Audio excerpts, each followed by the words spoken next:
तो वड्डी खबर का रुख करते हैं। पराली साड़न की समस्या हर साल जो सरकार के सामने आके खड़ी हो जाती है तो इस दे नाल ही शुरू होती है प्रदूषण की समस्या। तो इस नूं लैके हुण जो केंद्र सरकार है एक्शन दे विच नजर आ रही है। केंद्र सरकार ने कमीशन के गठन नूं मंजूरी दे दी है तो हुण पराली साड़न ते 1 करोड़ का जुर्माना लगेगा। जी हाँ, यह सवाल भी इसलिए खड़ा हो गया है क्योंकि केंद्र सरकार ने कमीशन के गठन नूं मंजूरी दे दी है। प्रदूषण के नाल नजिठण दे लई एक कमीशन जो है बनाया गया है, पर इस दे तहत यह भी कहा गया कि नियम तोड़न वाले ते सख्त कार्रवाई होगी ते 1 करोड़ तक का जुर्माना ते 5 साल तक की सजा हो सकती है। कमीशन के हुक्मां नूं सिर्फ NGT दे विच ही चुनौती दी जा सकेगी।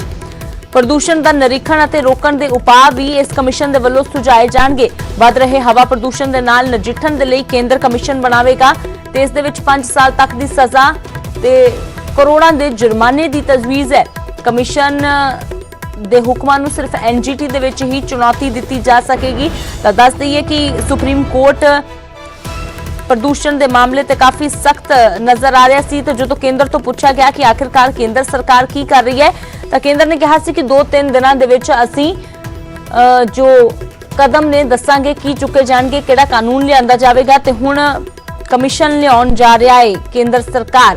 पंकज कपाही मेरे सहयोगी लाइव जुड़े ने, सीधा रुख करदे हां। पंकज, पराली दी प्रदूषण दी दिल्ली दी आबो हवा खराब होने की समस्या तो हर साल खड़ी हो जाती है।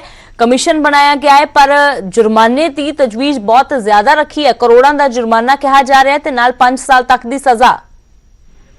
बिल्कुल अमृत, क्योंकि हर साल असीं देखते हैं कि दिवाली तो बाद दिल्ली दे विच रहना औखा हो जाता है। लगातार कई सारियां बीमारियां, साह लैण दी दिक्कत जिहड़ी है वो पहुंच जाती है और इल्जाम दिल्ली सरकार वालों लगाया जाता है कि पंजाब अते हरियाणा और उत्तर प्रदेश अते राजस्थान इस दे लई जिम्मेवार ने। हर बार असीं देखते हैं कि NGT पंजाब सरकार नूं फटकार लगाई जाती है, केंद्र सरकार नूं फटकार लगाई जाती है, लेकिन नतीजे कुछ निकल के सामने नहीं आते। इस बार सुप्रीम कोर्ट दे विच जदों यह मसला पूरा पहुंचा तो केंद्र सरकार ने कहा सीगा कि जल्द तो जल्द कमीशन का गठन किया जाएगा और उस दे विच ना सिर्फ जुर्माना बल्कि उपाय भी लभे जाणगे खेती जिहड़े तमाम माहरां वालों की आखिर इसके सल्यूशन की ने। क्यों हर साल दिवाली तो बाद या फिर इसे महीने नवंबर के महीने अक्तूबर के महीने दिल्ली विच रहना सब तो मुश्किल भरिया रह जाता वा। तो अजिहे च केंद्र सरकार वालों एक कमीशन का गठन किया गया। 17 मैंबरी एक कमीशन होएगा और इस तो इलावा जो पहलियां कमेटियां बनियां सी जो या फिर टास्क फोर्स बने सी और सब नूं रद्द कर दिता गया।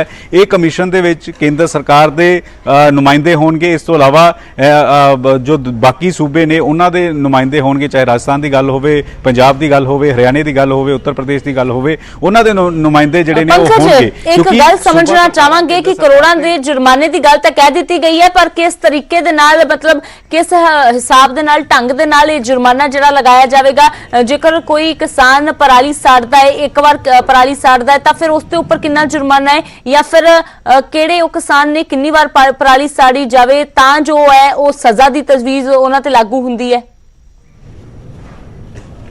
अमृत, सिर्फ किसानों को जुर्माना नहीं पेगा, सूबा सरकारां भी जिम्मेवार होणगियां। सूबा सरकारां नूं भी केंद्र सरकार जिहड़ी है पेनल्टी कर सकती है क्योंकि 1 करोड़ का जुर्माना तो किसान दे ही नहीं सकते। ये एक 17 मैंबरी कमेटी जिहड़ी गठित की गई है उस दे विच ये सारे फैसले होणगे कि अगर किसान पहली बार पराली साड़दा उसका चलान हुंदा है, उस ते FIR हुंदी है तो कितना जुर्माना होएगा, अगर उस तो बाद दूसरी तीसरी बार जलाया जाता कितना जुर्माना होएगा। और जिहड़ियां सूबा सरकारां दी जिम्मेवारी हुंदी है क्योंकि किसान ये कह रहा है कि वो मजबूर है, बेबस है, उसदे कोल कोई होर विकल्प नहीं है।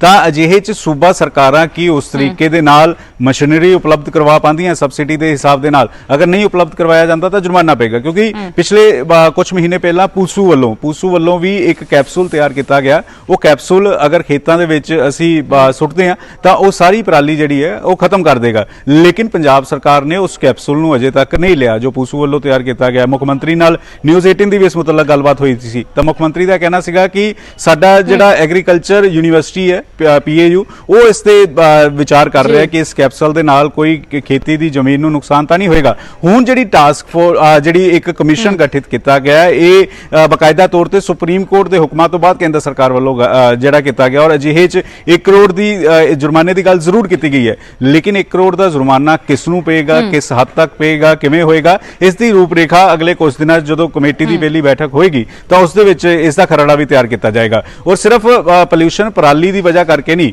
पोल्यूशन जिहड़ा वै अगर बिल्डिंगां तैयार होंदियां ने कि उस वो पूरी गाइडलाइन फॉलो करते हैं, उस मुतलक भी जिहड़ा वै जुर्माना उन्हां बिल्डिंगां नूं भी पै सकदा वै।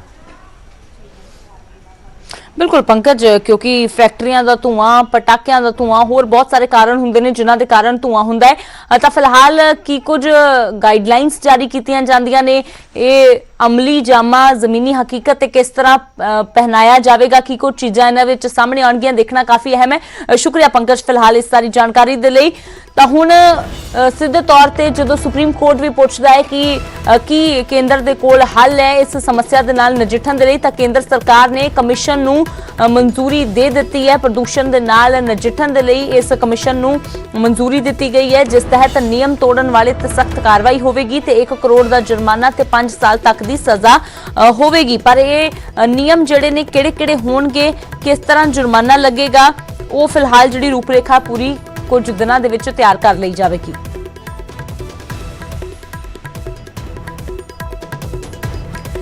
ਤਾਂ ਪਰਾਲੀ ਸਾੜਨ ਤੇ ਹੁਣ ਵੱਡੇ ਜੁਰਮਾਨੇ ਜਿਹੜੇ ਨੇ ਲੱਗਣਗੇ। ਹਾਲਾਂਕਿ ਇਸ ਤੋਂ ਪਹਿਲਾਂ ਵੀ ਪਰਾਲੀ ਸਾੜਨ ਵਾਲਿਆਂ ਦੇ ਖਿਲਾਫ ਜੋ ਕੇਸ ਨੇ ਦਰਜ ਕੀਤੇ ਜਾਂਦੇ ਨੇ, ਜੁਰਮਾਨੇ ਵੀ ਲਗਾਏ ਜਾਂਦੇ ਨੇ। ਹਰ ਸਾਲ ਲੱਖਾਂ ਦੀ ਗਿਣਤੀ ਦੇ ਵਿੱਚ ਜਿਹੜੇ ਮਾਮਲੇ ਪੂਰੇ ਵੱਖ-ਵੱਖ ਥਾਵਾਂ ਤੋਂ ਵੀ ਸਾਹਮਣੇ ਆਉਂਦੇ ਨੇ, ਵੱਡੀ ਗਿਣਤੀ 'ਚ ਭਾਰੀ ਜੁਰਮਾਨੇ ਵੀ ਲਗਾਏ ਜਾਂਦੇ ਨੇ। ਪਰ ਇਸ ਵਾਰ ਕਰੋੜਾਂ ਦੇ ਜੁਰਮਾਨੇ ਦੀ ਗੱਲ ਆਖੀ ਜਾ ਰਹੀ ਹੈ, ਪਰ ਉਹ ਕਿਸ ਤਰ੍ਹਾਂ ਲਗਾਏ ਜਾਣਗੇ ਇਹ ਫਿਲਹਾਲ ਜਿਹੜਾ ਦੇਖਣਾ ਹੋਵੇਗਾ।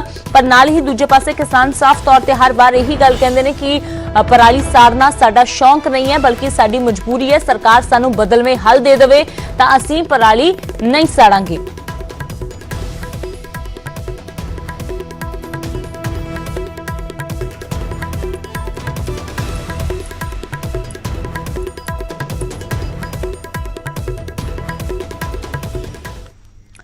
ਤੇ ਅਗਲੀ ਵੱਡੀ ਖਬਰ ਦਾ ਰੁਖ ਕਰਦੇ ਹਾਂ। ਗੱਲ ਕਰਦੇ ਹਾਂ ਪੰਜਾਬ ਸਰਕਾਰ ਦੀ, ਜਿਸ ਨੂੰ ਹਾਈ ਕੋਰਟ ਤੋਂ ਫਟਕਾਰ ਲੱਗੀ ਹੈ। ਜੀ ਹਾਂ, ਕਿਸਾਨਾਂ ਦੇ ਧਰਨਿਆਂ ਨੂੰ ਲੈ ਕੇ ਇਹ ਫਟਕਾਰ ਲਗਾਈ ਗਈ ਹੈ। ਹਾਈ ਕੋਰਟ ਦੇ ਵੱਲੋਂ ਪੰਜਾਬ ਸਰਕਾਰ ਨੂੰ ਰੇਲ ਟਰੈਕ ਤੇ ਜਿਹੜੇ ਅਜੇ ਵੀ ਧਰਨੇ ਜਾਰੀ ਨੇ, ਉਸ ਤੇ ਹਾਈ ਕੋਰਟ ਨੇ ਪੁੱਛਿਆ ਕਿ ਪੰਜਾਬ ਸਰਕਾਰ ਦੇ ਕੋਲੋਂ ਸਥਿਤੀ ਨਹੀਂ ਸੰਭਲ ਰਹੀ, ਰੇਲਵੇ ਟਰੈਕ ਕਿਉਂ ਨਹੀਂ ਖਾਲੀ ਕਰਵਾ ਰਹੀ ਸਰਕਾਰ।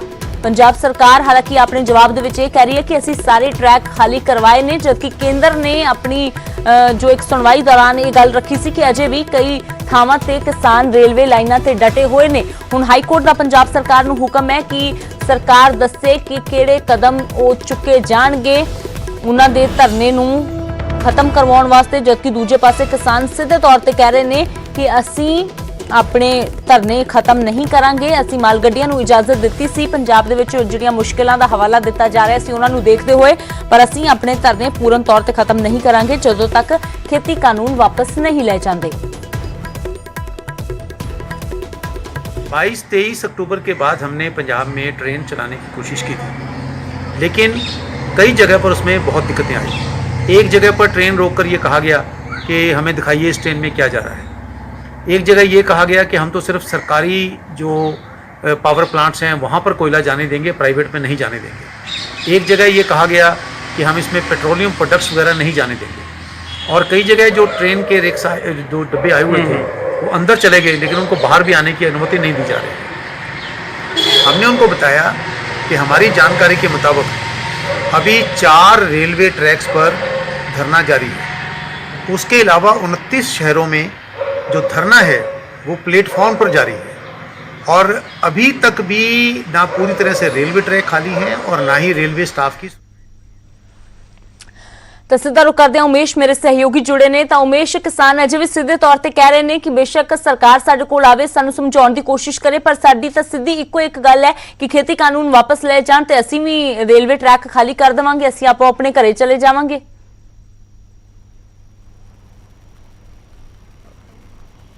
अमृत बिल्कुल ये देखो गल यह है कि जो मामला कोर्ट में चला जाता है तो कोर्ट का जोड़ा रुख है, कोर्ट एक आर्गूमेंट जो सुनता है, कोर्ट उन चीज़ों पर रिलाई करता है। और किसानों की मंग अपनी जायज़ हो सकती है, किसान अपनी जगह सही हो सकते हैं, लेकिन जो इशू कोर्ट में आ जाए, क्योंकि मसला ये है कि रेल गड्डियाँ जो रोक रहे हैं समान इतने नहीं आ रहा, कोयला नहीं बचा, सरकार खुद कह रही है कि सिर्फ कुछ ही दिनों का कोयला बचा, बिजली ठप हो सकती है, समान नहीं आ रहा, तो उस लैके ये पटीशन पहला ही सी, काफ़ी टाइम तो पहला दाखिल सी, लेकिन विच एक एप्लीकेशन दी गई सी।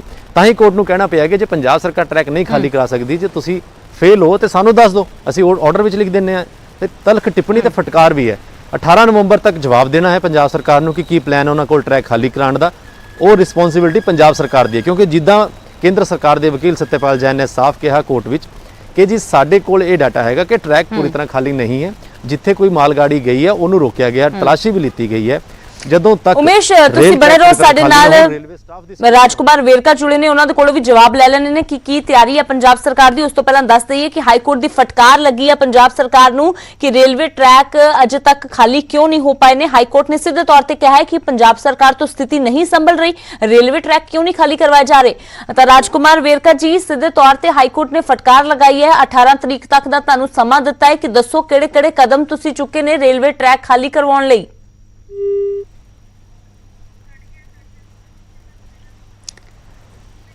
ਤਾਂ ਰਾਜਕੁਮਾਰ ਵੇਰਕਾ ਦੇ ਨਾਲ ਇੱਕ ਵਾਰ ਫਿਰ ਤੋਂ ਸੰਪਰਕ ਕਰਨ ਦੀ ਕੋਸ਼ਿਸ਼ ਕਰਦੇ ਹਾਂ। ਉਮੇਸ਼ ਮੇਰੇ ਸਹਿਯੋਗੀ ਜੁੜੇ ਨੇ। ਤਾਂ ਜੀ ਉਮੇਸ਼, ਕੀ ਕਹਿ ਰਹੇ ਸੀ ਤੁਸੀਂ?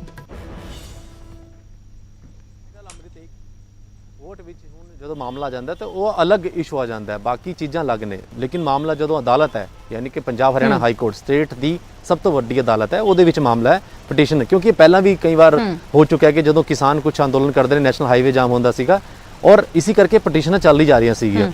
ਹੁਣ ਇਹ ਦੇਖਣਾ ਹੋਏਗਾ ਕਿ ਪੰਜਾਬ ਸਰਕਾਰ ਕੀ ਜਵਾਬ ਦਿੰਦੀ ਹੈ। ਪਲਾਨ ਮੰਗਿਆ ਗਿਆ ਹੈ ਔਰ ਤਲਖ ਟਿੱਪਣੀ ਫਟਕਾਰ ਜਿਹੜੀ ਪਈ ਹੈ, ਸਰਕਾਰ ਨੂੰ 18 ਨਵੰਬਰ ਤੱਕ ਜਵਾਬ ਵੀ ਦੇਣਾ ਹੈ। ਕਿਉਂਕਿ ਕੇਂਦਰ ਸਰਕਾਰ ਇਹ ਕਹਿ ਰਹੀ ਹੈ ਕਿ ਜਦੋਂ ਕੈਪਟਨ ਅਮਰਿੰਦਰ ਸਿੰਘ ਨੇ ਪਿਊਸ਼ ਗੋਇਲ ਰੇਲ ਮੰਤਰੀ ਜਿਹੜੇ ਹੈਗੇ ਨੇ ਉਹਨਾਂ ਨੂੰ ਲੈਟਰ ਲਿਖਿਆ ਸੀਗਾ ਤੇ ਰੇਲ ਮੰਤਰੀ ਨੇ ਜਦੋਂ ਵਾਪਸ ਜਵਾਬ ਦਿੱਤਾ ਉਹਦੇ ਵਿੱਚ ਕਿਹਾ ਕਿ ਤੁਸੀਂ ਸਾਨੂੰ ਘੱਟ ਤੋਂ ਘੱਟ ਇਹ ਸਿਕਿਉਰਿਟੀ ਤਾਂ ਦਿਓ ਕਿ ਸਾਡੇ ਜਿਹੜਾ ਰੇਲਵੇ ਸਟਾਫ ਹੈ, ਟਰੈਕ ਹੈ ਔਰ ਰੇਲ ਗੱਡੀਆਂ ਪੂਰੀ ਤਰ੍ਹਾਂ ਜਾਣ, ਕੋਈ ਇਦਾਂ ਦੀ ਪ੍ਰੋਬਲਮ ਨਾ ਆਏ। ਇਹ ਲੈਟਰ ਲਿਖਿਆ ਸੀਗਾ, ਇਹ ਕਹਿਣਾ ਹੈ ਸਤਿਆਪਾਲ ਜੈਨ ਦਾ। ਹੁਣ 18 ਨਵੰਬਰ ਤੱਕ ਜਵਾਬ ਦੇਣਾ ਹੈ ਕਿ ਰੇਲਵੇ ਟਰੈਕ ਕੀ ਖਾਲੀ ਹੋਏ, ਕਿੰਨੇ ਹੋਏ, ਪੂਰੀ ਸਿਕਿਉਰਿਟੀ ਬੰਦੋਬਸਤ ਹੈ ਕਿ ਨਹੀਂ, ਤਾਂ ਹੀ ਮਾਲ ਗਾੜੀ ਆਏਗੀ, ਕੋਈ ਸਮਾਨ ਆਏਗਾ, ਇੱਧਰ ਉੱਧਰ ਜਿਹੜਾ ਹੈਗਾ ਜਾਣ ਆਉਣ ਦਾ ਰਸਤਾ ਕਲੀਅਰ ਹੋਏਗਾ। ਜੀ ਬਿਲਕੁਲ ਉਮੇਸ਼, ਤਲਖ ਟਿੱਪਣੀਆਂ ਇਸ ਲਈ ਹਾਈ ਕੋਰਟ ਨੇ ਕਿਹਾ ਹੈ ਕਿ ਅਸੀਂ ਹੁਕਮਾਂ ਦੇ ਵਿੱਚ ਲਿਖ ਦਈਏ ਕਿ ਪੰਜਾਬ ਸਰਕਾਰ ਦੇ ਕੋਲੋਂ ਸਥਿਤੀ ਕੰਟਰੋਲ ਨਹੀਂ ਹੋ ਰਹੀ। ਦੇਖਣਾ ਹੋਵੇਗਾ ਹੁਣ ਕੀ ਜਵਾਬ ਪੰਜਾਬ ਸਰਕਾਰ ਦਿੰਦੀ ਹੈ। ਸ਼ੁਕਰੀਆ ਉਮੇਸ਼ ਫਿਲਹਾਲ ਇਸ ਸਾਰੀ ਜਾਣਕਾਰੀ ਦੇ ਲਈ। ਤਾਂ ਹਾਈ ਕੋਰਟ ਦੇ ਵੱਲੋਂ ਤਲਖ ਟਿੱਪਣੀ ਕੀਤੀ ਗਈ ਹੈ ਪੰਜਾਬ ਸਰਕਾਰ ਤੇ, ਪੁੱਛਿਆ ਗਿਆ ਹੈ ਕਿ ਕਿਉਂ ਆਖਿਰਕਾਰ ਅਜੇ ਤੱਕ ਰੇਲਵੇ ਟਰੈਕ ਖਾਲੀ ਨਹੀਂ ਕਰਵਾਏ ਜਾ ਚੁੱਕੇ ਨੇ। ਦੱਸੀਏ ਕਿ ਇਹਨਾਂ ਦੇ ਕਾਰਨ ਹੀ ਰੇਲਵੇ ਟਰੈਕ ਪੂਰਨ ਕਲੀਅਰੈਂਸ ਨਾ ਮਿਲਣ ਕਾਰਨ ਹੀ ਰੇਲਵੇ ਕਹਿ ਰਹੀ ਹੈ ਕਿ ਅਸੀਂ ਮਾਲ ਗੱਡੀਆਂ ਨਹੀਂ ਚਲਾਵਾਂਗੇ ਜਦੋਂ ਤੱਕ ਪੂਰੀ ਕਲੀਅਰੈਂਸ ਨਹੀਂ ਮਿਲਦੀ। ਫਿਲਹਾਲ ਸਰਕਾਰ ਦੇ ਕੋਲ 18 ਤਰੀਕ ਤੱਕ ਦਾ ਸਮਾਂ ਹੈ, ਦੇਖਣਾ ਹੋਵੇਗਾ ਸਰਕਾਰ ਜਵਾਬ ਕੀ ਦਿੰਦੀ ਹੈ। ਦਿਲਜੀਤ ਚੀਮਾ ਸਾਡੇ ਨਾਲ ਅਕਾਲੀ ਦਲ ਦੇ ਆਗੂ ਜੁੜ ਗਏ ਨੇ। ਤਾਂ ਦਿਲਜੀਤ ਚੀਮਾ ਜੀ, ਸਿੱਧੀ ਟਿੱਪਣੀਆਂ ਤਲਖ ਹਾਈ ਕੋਰਟ ਦੀ ਕਿ ਕਿਉਂ ਸਰਕਾਰ ਨਾਕਾਮ ਹੈ ਅਜੇ ਤੱਕ ਰੇਲਵੇ ਟਰੈਕ ਖਾਲੀ ਕਰਵਾਉਣ ਦੇ ਵਿੱਚ, ਜਦਕਿ ਸਰਕਾਰ ਤਾਂ ਦਾਅਵਾ ਕਰ ਰਹੀ ਹੈ ਕਿ ਅਸੀਂ ਤਾਂ ਪੂਰੀਆਂ ਕੋਸ਼ਿਸ਼ਾਂ ਕੀਤੀਆਂ ਤੇ ਅਸੀਂ ਸਾਰੇ ਰੇਲਵੇ ਟਰੈਕ ਵੀ ਖਾਲੀ ਕਰਵਾਏ। ਦੇਖੋ, ਗੱਲ ਇਹ ਹੈ ਕਿ ਜੇ ਸਰਕਾਰ ਦੀ ਨੀਅਤ ਠੀਕ ਹੁੰਦੀ ਤੇ ਇਹ ਗੱਲਬਾਤ ਦੇ ਨਾਲ ਮਸਲਾ ਬਹੁਤ ਪਹਿਲਾਂ ਜਿਹੜਾ ਹੱਲ ਹੋ ਜਾਂਦਾ। ਪਰ ਸੂਬੇ ਦੀ ਸਰਕਾਰ ਜਿਹੜੀ ਹੈ ਕੁੰਭਕਰਨੀ ਦੀ ਨੀਂਦ ਸੁੱਤੀ ਪਈ ਹੈ। ਇਹ ਕਿਸਾਨਾਂ ਨੂੰ ਤੇ ਲੋਕਾਂ ਨੂੰ ਆਪੋ ਦੇ ਵਿੱਚ ਤਕਰਾਰ ਦੇ ਵੇਲੇ ਸਥਿਤੀ ਦੇ ਵਿੱਚ, ਤਣਾਅ ਵਾਲੀ ਸਥਿਤੀ ਦੇ ਵਿੱਚ ਲੈ ਕੇ ਜਾਣਾ ਚਾਹੁੰਦੀ ਹੈ। ਨਾ ਕਿਤੇ ਮੁੱਖ ਮੰਤਰੀ ਸਾਹਿਬ ਨੇ ਦਿੱਲੀ ਜਾ ਕੇ ਪ੍ਰਧਾਨ ਮੰਤਰੀ ਨੂੰ ਮਿਲ ਕੇ ਜਾਂ ਕੇਂਦਰੀ ਖੇਤੀਬਾੜੀ ਮੰਤਰੀ ਨੂੰ ਮਿਲ ਕੇ ਕਦੀ ਕੋਈ ਸਮੱਸਿਆ ਹੱਲ ਕਰਨ ਦੀ ਕੋਸ਼ਿਸ਼ ਕੀਤੀ। ਸਿਰਫ ਇੱਥੇ ਬੈਠੇ ਜਿਹੜੀ ਹੈਗੀ ਆ ਬਿਆਨਬਾਜ਼ੀ ਕਰਕੇ ਜਿਹੜਾ ਨੰਬਰ ਸਕੋਰ ਕਰਨ ਦੀ ਕੋਸ਼ਿਸ਼ ਕੀਤੀ ਜਾਂਦੀ। ਇਸ ਕਰਕੇ ਚੰਗੀ ਗੱਲ ਹੈ ਕਿ ਹਾਈ ਕੋਰਟ ਨੇ ਸਰਕਾਰ ਨੂੰ ਆਪਣੀ ਜ਼ਿੰਮੇਵਾਰੀ ਦਾ ਅਹਿਸਾਸ ਕਰਾਇਆ। ਇਹਨਾਂ ਦੀ ਡਿਊਟੀ ਬਣਦੀ ਸੀ ਕਿ ਸਾਰੀਆਂ ਧਿਰਾਂ ਨਾਲ ਬੁਲਾ ਕੇ ਉਹਨਾਂ ਦੇ ਨਾਲ ਖੁੱਲ੍ਹ ਕੇ ਵਿਚਾਰ ਚਰਚਾ ਕਰਦੇ, ਕੇਂਦਰ ਸਰਕਾਰ ਨਾਲ ਉਹਨਾਂ ਦਾ ਜਿਹੜਾ ਕੇਸ ਹੈ ਗੰਭੀਰਤਾ ਨਾਲ ਲੈਂਦੇ ਤੇ ਸਾਰਿਆਂ ਨੂੰ ਦਿੱਕਤਾਂ ਨੂੰ ਖਤਮ ਕਰਕੇ ਤੇ ਹੁਣ ਤੱਕ ਜਿਹੜੀ ਸੀਗੀ ਆਵਾਜਾਈ ਜਿਹੜੀ ਸ਼ੁਰੂ ਹੋ ਜਾਂਦੀ। ਜੀ ਦਿਲਜੀਤ ਚੀਮਾ ਜੀ, ਸ਼ੁਕਰੀਆ ਨਿਊਜ਼ 18 ਦੇ ਨਾਲ ਗੱਲਬਾਤ ਕਰਨ ਦੇ ਲਈ। ਤਾਂ ਪੰਜਾਬ ਸਰਕਾਰ ਨੂੰ ਹਾਈ ਕੋਰਟ ਤੋਂ ਫਟਕਾਰ ਲੱਗੀ ਹੈ। ਅਮਨ ਅਰੋੜਾ ਸਾਡੇ ਨਾਲ ਆਮ ਆਦਮੀ ਪਾਰਟੀ ਤੋਂ ਵਿਧਾਇਕ ਜੁੜ ਗਏ ਨੇ। ਤਾਂ ਅਮਨ ਅਰੋੜਾ ਜੀ, ਸਿੱਧੇ ਤੌਰ ਤੇ ਹਾਈ ਕੋਰਟ ਕਹਿ ਰਹੀ ਹੈ ਕਿ ਕੀ ਅਸੀਂ ਆਪਣੇ ਹੁਕਮਾਂ 'ਚ ਲਿਖ ਦਈਏ ਕਿ ਪੰਜਾਬ ਸਰਕਾਰ ਕਾਨੂੰਨ ਵਿਵਸਥਾ ਦੀ ਸਥਿਤੀ ਬਣਾਏ ਰੱਖਣ 'ਚ ਨਾਕਾਮ ਰਹੀ ਹੈ, ਰੇਲਵੇ ਟਰੈਕ ਅਜੇ ਤੱਕ ਖਾਲੀ ਨਹੀਂ ਹੋ ਪਾਏ ਨੇ। ਮੈਡਮ ਦੇਖੋ, ਇਸ ਤਰ੍ਹਾਂ ਕਿ ਇਹ ਜਿਹੜੀ ਫਟਕਾਰ ਪਈ ਹੈ ਨਾ ਹੁਣ ਪੰਜਾਬ ਸਰਕਾਰ ਦੇ ਦੇਰ ਸਵੇਰ ਪੈਣੀ ਹੋਈ ਸੀਗੀ, ਕਿਉਂਕਿ ਪਿਛਲੇ 4-5 ਮਹੀਨਿਆਂ ਤੋਂ ਜਦੋਂ ਦੇ ਇਹ 3 ਕਾਲੇ ਕਾਨੂੰਨ ਕੇਂਦਰ ਸਰਕਾਰ ਨੇ ਬਣਾਏ ਨੇ ਤੇ ਖਾਸ ਤੌਰ ਤੇ 1.5 ਮਹੀਨਾ ਹੋ ਗਿਆ ਜਦੋਂ ਦੇ ਕਿਸਾਨ ਜਥੇਬੰਦੀ ਆਮ ਜਨਤਾ ਜਿਹੜੀ ਟਰੈਕ ਦੇ ਉੱਪਰ ਬੈਠੀ ਹੈ, ਪੰਜਾਬ ਸਰਕਾਰ ਇਸ ਚੀਜ਼ ਨੂੰ ਸੀਰੀਅਸਲੀ ਲੈ ਨੂੰ ਅਸੀਂ ਜਦੋਂ ਪਹਿਲਾਂ ਆਲ ਪਾਰਟੀ ਮੀਟਿੰਗ ਹੋਈ ਸੀ ਜੂਨ ਦੇ 14 ਵੀ ਕਿਹਾ ਸੀਗਾ ਆਮ ਆਦਮੀ ਪਾਰਟੀ ਨੇ ਕਿ ਤੁਸੀਂ ਪ੍ਰਧਾਨ ਮੰਤਰੀ ਕੋਲ ਡੈਲੀਗੇਸ਼ਨ ਲੈ ਕੇ ਜਾਓ ਤੇ ਡਾਇਲੋਗ ਦੇ ਨਾਲ ਮਸਲੇ ਨੂੰ ਹੱਲ ਕਰਨ ਦੀ ਕੋਸ਼ਿਸ਼ ਕਰੋ। ਪਰ ਉੱਥੇ ਜਾਂਦੇ ਨਹੀਂ ਹੈਗੇ, ਸਿਰਫ ਇੱਥੇ ਬਿਆਨਬਾਜ਼ੀਆਂ ਕਰੀ ਜਾਂਦੇ ਨੇ, ਜਿਹਦੀ ਵਜ੍ਹਾ ਕਰਕੇ ਮਸਲਾ ਰਿਜ਼ੋਲਵ ਨਹੀਂ ਹੋ ਰਿਹਾ ਹੈਗਾ। ਔਰ ਜਿਸ ਤਰੀਕੇ ਦੇ ਅੱਜ ਹਾਲਾਤ ਬਣੇ ਹੋਏ ਨੇ ਕਿ ਬਲੈਕ ਆਊਟ ਦੇ ਕਿਨਾਰੇ ਪੰਜਾਬ ਖੜਾ ਹੈ, ਫਾਈਨੈਂਸ਼ੀਅਲ ਐਮਰਜੈਂਸੀ ਜਿਹੜੀ ਉਹ ਲੱਗਣ ਵਾਲੀ ਹੋਈ ਪਈ ਹੈ, ਗੁੱਡਸ ਦੇ ਇਨਵਰਟ ਆਊਟਵਰਟ ਸਾਰੀ ਮੂਵਮੈਂਟ ਉਹ ਬੰਦ ਹੋਈ ਪਈ ਹੈ, ਕੋਲਾ ਖਤਮ ਹੋਇਆ ਪਿਆ ਹੈ, ਤੇ ਸਰਕਾਰ ਸਿਰਫ ਇੰਨਾ ਕਹਿ ਕੇ ਕਿ ਅਸੀਂ ਕਿਸਾਨਾਂ ਨੂੰ ਬੇਨਤੀ ਕਰਦੇ ਹਾਂ ਕਿ ਟਰੈਕ ਖਾਲੀ ਕਰ ਦਿਓ, ਉਹਨੇ ਨਾਲ ਕੰਮ ਨਹੀਂ ਚੱਲਣਾ ਹੈਗਾ, ਆਪਦੀ ਜ਼ਿੰਮੇਵਾਰੀ ਨਹੀਂ ਨਿਭਾ ਰਹੀ, ਇਸ ਕਰਕੇ ਫਟਕਾਰ ਦੇਰ ਸਵੇਰ ਲੱਗਣੀ ਹੀ ਸੀਗੀ। ਜੀ ਅਮਨ ਅਰੋੜਾ ਜੀ, ਸ਼ੁਕਰੀਆ ਨਿਊਜ਼ 18 ਦੇ ਨਾਲ ਗੱਲਬਾਤ ਕਰਨ ਦੇ ਲਈ। ਤਾਂ ਵਿਰੋਧੀਆਂ ਦੇ ਵੱਲੋਂ ਸਿੱਧੇ ਤੌਰ ਤੇ ਕਿਹਾ ਜਾ ਰਿਹਾ ਹੈ ਕਿ ਇਹ ਫਟਕਾਰ ਲੱਗਣੀ ਸੀ, ਜ਼ਰੂਰ ਦੇਰੀ ਦੇ ਨਾਲ ਲੱਗੀ ਹੈ, ਪਰ ਪੰਜਾਬ ਸਰਕਾਰ ਦੇ ਵੱਲੋਂ ਜਿਸ ਤਰੀਕੇ ਦਾ ਰਵੱਈਆ ਅਪਣਾਇਆ ਗਿਆ ਹੈ ਉਸ ਨੂੰ ਦੇਖਦਿਆਂ ਹੋਇਆਂ ਹਾਈ ਕੋਰਟ ਨੇ ਇਹ ਝਾੜ ਪਾਉਣੀ ਹੀ ਸੀ। ਪਰ ਫਿਲਹਾਲ ਹੁਣ ਨਜ਼ਰਾਂ 18 ਤਰੀਕ ਤੇ ਟਿਕੀਆਂ ਹੋਈਆਂ ਨੇ ਕਿ ਪੰਜਾਬ ਸਰਕਾਰ ਆਪਣੇ ਜਵਾਬ ਦੇ ਵਿੱਚ ਕੀ ਕਹਿੰਦੀ ਹੈ, ਕਿਹੜੇ ਕਦਮਾਂ ਦਾ ਹਵਾਲਾ ਦੇਵੇਗੀ ਜਿਹੜੇ ਹਾਈ ਕੋਰਟ ਦੇ ਵੱਲੋਂ ਪੁੱਛੇ ਗਏ ਨੇ ਕਿ ਦੱਸੇ ਜਾਣ, ਰੇਲਵੇ ਟਰੈਕ ਖਾਲੀ ਕਰਵਾਉਣ ਲਈ ਚੁੱਕੇ ਗਏ ਨੇ। ब्रेक तो बाद एक बार फिर थोड़ा स्वागत है। एक पासे रेलवे ट्रैक ਨੂੰ ਲੈ ਕੇ ਪੰਜਾਬ ਸਰਕਾਰ ਨੂੰ ਹਾਈ ਕੋਰਟ ਤੋਂ ਫਟਕਾਰ ਪਈ ਹੈ ਤਾਂ ਦੂਜੇ ਪਾਸੇ ਅਜੇ ਵੀ ਕਿਸਾਨ ਰੇਲਵੇ ਲਾਈਨਾਂ ਤੇ ਡਟੇ ਹੋਏ ਨੇ। ਅੰਮ੍ਰਿਤਸਰ ਦੇ ਜੰਡਿਆਲਾ ਗੁਰੂ ਚ ਕਿਸਾਨ ਮਜ਼ਦੂਰ ਸੰਘਰਸ਼ ਕਮੇਟੀ ਦੇ ਬੈਨਰ ਹੇਠ ਕਿਸਾਨਾਂ ਦਾ ਧਰਨਾ ਲਗਾਤਾਰ ਜਾਰੀ ਹੈ। ਕਿਸਾਨ ਇੱਥੇ ਡਟੇ ਹੋਏ ਨੇ। ਕਿਸਾਨਾਂ ਦਾ ਕਹਿਣਾ ਹੈ ਜਦੋਂ ਤੱਕ ਖੇਤੀ ਕਾਨੂੰਨ ਵਾਪਸ ਨਹੀਂ ਲਏ ਜਾਂਦੇ ਅਸੀਂ ਵਾਪਸ ਨਹੀਂ ਮੁੜਾਂਗੇ। तो सीधा रुख करते अमित शर्मा मेरे सहयोगी जुड़े ने। तो अमित, हाई कोर्ट तो फटकार पई है पंजाब सरकार नूं 18 तरीक तक दा समा दिता गया है, तो जाहिर जी गल है 18 तरीक तो पहला सरकार दी कोशिश होवेगी जिथे जिथे ट्रैक ते धरने ने उत्थे किसानां नाल गलबात करके इस नूं चुकवाउण दे। फिलहाल किसानां दा की कुछ कहना है इस पूरे मामले ते? जी बिल्कुल अमृत, सरकार ਨੂੰ ਹੁਣ ਰੇਲਵੇ ਟਰੈਕ ਖਾਲੀ ਕਰਵਾਣੇ ਪਊਗੇ ਕਿਉਂਕਿ ਜਿਹੜੀ ਹਾਈ ਕੋਰਟ ਤੋਂ ਫਟਕਾਰ ਲੱਗੀ ਹੈ ਪੰਜਾਬ ਸਰਕਾਰ ਨੂੰ ਰੇਲਵੇ ਟਰੈਕ ਖਾਲੀ ਕਰਵਾਏ ਜਾਣ। ਅੰਮ੍ਰਿਤਸਰ ਦਾ ਧਰਨਾ 36ਵੇਂ ਦਿਨ ਦੇ ਵਿੱਚ ਪ੍ਰਵੇਸ਼ ਕਰ ਚੁੱਕਿਆ। ਤੁਸੀਂ ਦੇਖ ਸਕਦੇ ਹੋ ਕਿ ਅੰਮ੍ਰਿਤਸਰ ਦਾ ਜੰਡਿਆਲਾ, ਕਿਉਂਕਿ ਇੱਕ ਇਹੋ ਹੀ ਰਸਤਾ ਹੈ ਜਿਹੜਾ ਅੰਮ੍ਰਿਤਸਰ ਤੋਂ ਦਿੱਲੀ रेलवे ट्रैक है, तो सब तो पहला स्टेशन जंडियाला ही आता है, तो इस तो अगे ही तुसी अगे सफर की कोशिश कर सकते हो। लेकिन इत्थे ही लोग जिहड़े किसान है वो रेलवे ट्रैक जाम करके बैठे ने। इस तो पहले देवीदासपुरा च बैठे सी, तो हुण उन्होंने सर्दियों के करके क्योंकि ठंड का दिन ब दिन वधदा पिया, तो सो उन्होंने रेलवे ट्रैक जाम किया है 36वें दिन च। तो उन्होंने इक्को ही मंग है कि कृषि जिहड़े कानून है, जिहड़े काले कानून है, इसनूं वापस लिता जाए। साडे नाल किसान आगू भी मौजूद है, जानने की कोशिश करांगे कि लगातार 36वें दिन च तुहाडा धरना प्रवेश कर चुके हैं। आने वाली लंबी लड़ाई है जिहदी कि तुसीं पहले दिन तो ही तैयारी की सी, जो डीसी ऑफिस धरना लाया सी उदों ही शायद तुहानूं पता सी कि तुहाडा धरना लंबा चलेगा। देखो जी, असीं कोई पहले दिन इस तरह नहीं आण के जिहड़े मतलब कि रेलवे ट्रैकां ते बैठ गए। तो महीना पहला सरकार ਨੂੰ ਅਖਬਾਰਾਂ ਦੇ ਵਿੱਚ ਅਸੀਂ ਅਲਟੀਮੇਟਮ ਦਿੱਤਾ ਸੀਗਾ ਕਿ ਸਾਡੀਆਂ ਜਿਹੜੀਆਂ ਹੱਕੀ ਮੰਗਾਂ ਵਾ ਇਹਨਾਂ ਤੇ ਗੌਰ ਕੀਤਾ ਜਾਵੇ। तो ਉਸ ਤੋਂ ਬਾਅਦ ਅਸੀਂ ਡੀਸੀ ਦਫ਼ਤਰਾਂ ਤੇ ਗਏ ਆ।